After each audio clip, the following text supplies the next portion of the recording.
ఇప్పుడు Spain news చూద్దాం. కర్నూలు జిల్లా బనగానపల్లిలో తాళం వేసిన ఇంట్లో చోరీ జరిగింది. ఇంట్లో నుంచి 5 లక్షల నగదు, 15 తులాల బంగారం, 2 కేజీల వెండిని ఎత్తుకెళ్లారు దుండగులు. ఈ ఘటనపై కేసు నమోదు చేసుకుని విచారణ చేపట్టారు పోలీసులు.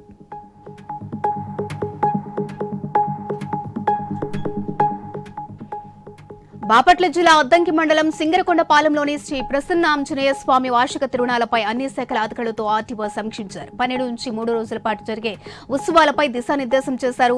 ఇక భక్తులకు ఎలాంటి ఇబ్బందులు లేకుండా ఏర్పాట్లు చేస్తున్నారు. ప్రైవేటు వాహనాల్లో కాకుండా ప్రభుత్వం ఏర్పాటు చేసిన వాహనాల్లో వచ్చి స్వామివారి దర్శనం చేసుకోవాలన్నారు అధికారులకు తెలిపారు. యాదాద్రి భువనగిరి జిల్లా చోటప్పల్ ట్రాన్స్కో ఏడీ కార్యాలయంపై ఏసీబీ అధికారులు దాడులు నిర్వహించారు. ఫ్రీ ఎనర్జీ సోలార్ ఏజెన్సీ సంస్థ కాంట్రాక్టర్ నుంచి 70,000 లంచం తీసుకుంటూ ఏడీ శ్యామ్ ప్రసాద్ రెడ్ హ్యాండెడ్ గా అధికారులకు చిక్కాడు. విద్యుత్ మీటర్ కోసం లంచం డిమాండ్ చేయడంతో బాధితుడు ఏసీబీ అధికారులను ఆశ్రయించాడు. ఇక అధికారులు రంగంలోకి దిగి ఏడీని పట్టుకున్నారు.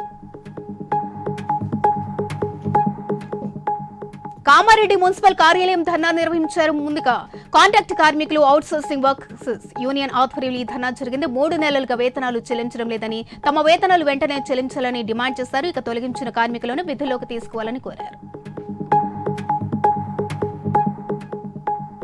తెలంగాణలో కాంగ్రెస్ ప్రభుత్వం గాడి తప్పిందని, అప్పుల ఊబిలో కూరుకుపోయిందంటూ ఎమ్మెల్యే పాల్వాయి హరీష్ బాబు అన్నారు. రాష్ట్రంలో బీజేపీ ప్రత్యామ్నాయ శక్తిగా ఎదుగుతుందన్నారు. ఇక తెలంగాణలోని సమస్యల పరిష్కారం బీజేపీతోనే సాధ్యమవుతుందని హరీష్ బాబు తెలిపారు.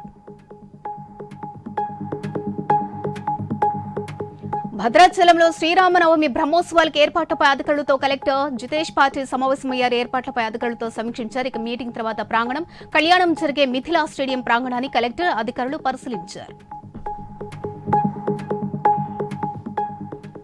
ములుగు జిల్లా వెంకటాపురం వాసిడి మండలాల్లో మిర్చి పంటను రైతు సంఘం అధ్యక్షులు పోతినేని సుదర్శన్ రావు సందర్శించారు. ఇక అనంతరం వెంకటాపురం మండల కేంద్రంలో రైతులతో జిల్లా స్థాయి సదస్సులో పాల్గొన్నారు. అన్నదాతలు పండించిన పంటను ప్రభుత్వమే కొనుగోలు చేయాలని, జిల్లాలో ప్రధాన వాణిజ్య పంటను సాగు చేస్తున్న రైతులు తీవ్ర నష్టాలకు గురవుతున్నారన్నారు. మహబూబాబాద్ జిల్లా పరిధిలోని వివిధ కేసుల్లో పట్టుబడిన వాహనాల ఎక్సైజ్ పోలీస్ స్టేషన్లో వేలం నిర్వహించారు. 88 వాహనాలకు వేలం నిర్వహించగా వివిధ ప్రాంతాల నుంచి కొనుగోలుదారులు 341 మంది తరలివచ్చినట్లుగా ఎక్సైజ్ శాఖ సూపరింటెండెంట్ కిరణ్ తెలిపారు. సిద్దిపేట జిల్లా దుబ్బాకలో బీజేపీ విజయోత్సవ సంబరాలు నిర్వహించారు. మెదక్, కరీంనగర్, నిజామాబాద్ ఉమ్మడి జిల్లాల పట్టభద్రుల ఎమ్మెల్సీ ఎన్నికలో బీజేపీ అభ్యర్థి అంజిరెడ్డి గెలవడంపై ర్యాలీ నిర్వహించారు. రానున్న రోజుల్లో తెలంగాణలో బీజేపీ జెండా ఎగరవేస్తామని వారు ధీమా వ్యక్తం చేశారు.